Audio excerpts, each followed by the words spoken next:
My name is Thomas Zauner and I'm one of the founders of Scanline in Munich 23 years ago. And we started as a very small company working completely with in-house software. Everything was developed in-house. And then we slowly started to grow, and the visual effects was a expression really unknown in Germany at this time.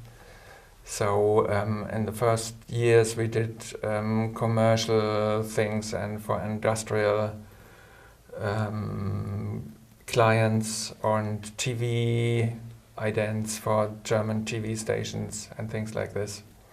And then in the middle of the 19th we started with visual effects. One of our first big project was helicopters, with a full CG helicopter flying through Berlin. But because we started and worked a long time with in-house software, we had always a special relation for software developing.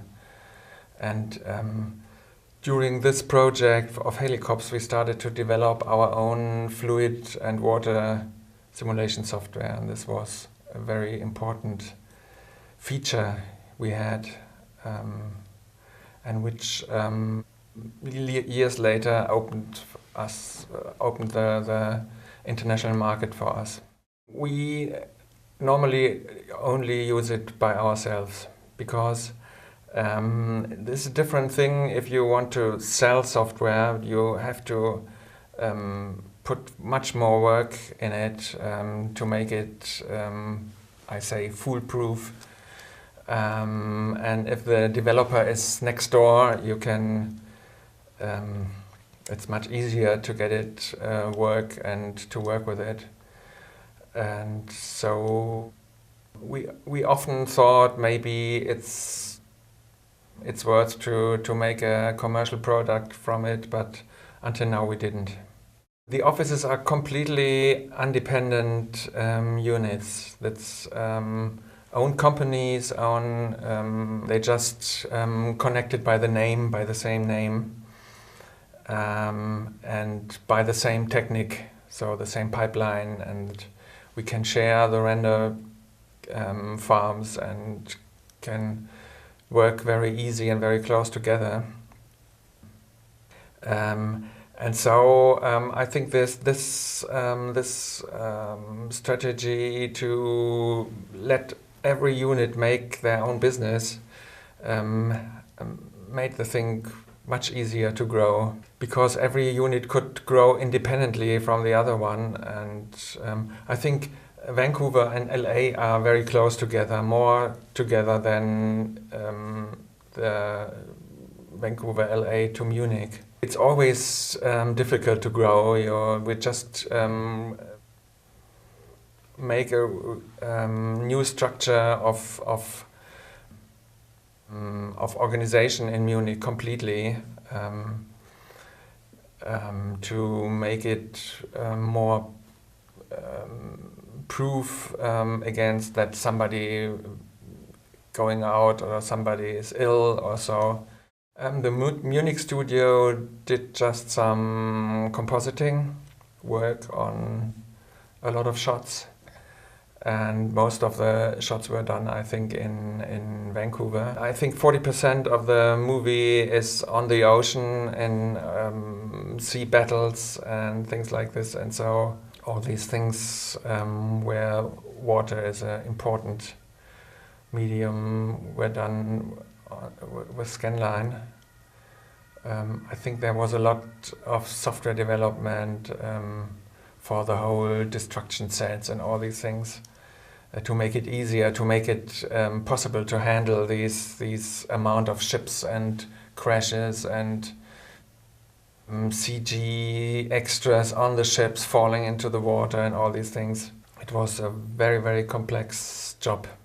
Most of the things from the big studios are hardcore FX jobs, like Iron Man 3 and 2012, this Academy Award nominated tsunami sequence from Hereafter, for instance. It's focused a lot to our fluid simulation software. But of course there's a lot of other things around.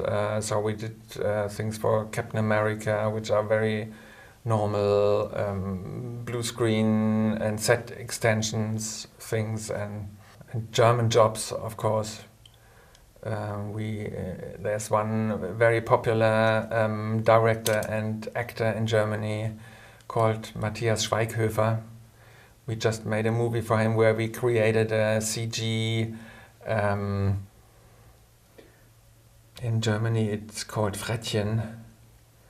I don't know, it's a little animal, very fast.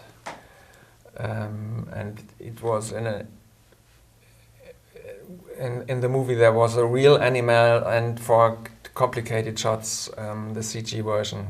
The whole software development is outsourced in a known company, but they are very close with the same shareholders and work very close together with us. And I think very often, okay, there are some key developers who always try to make it faster and better and capable to handle more particles and more complex simulations and parallel calculation and parallel simulation and all this stuff which you need to get a quick response.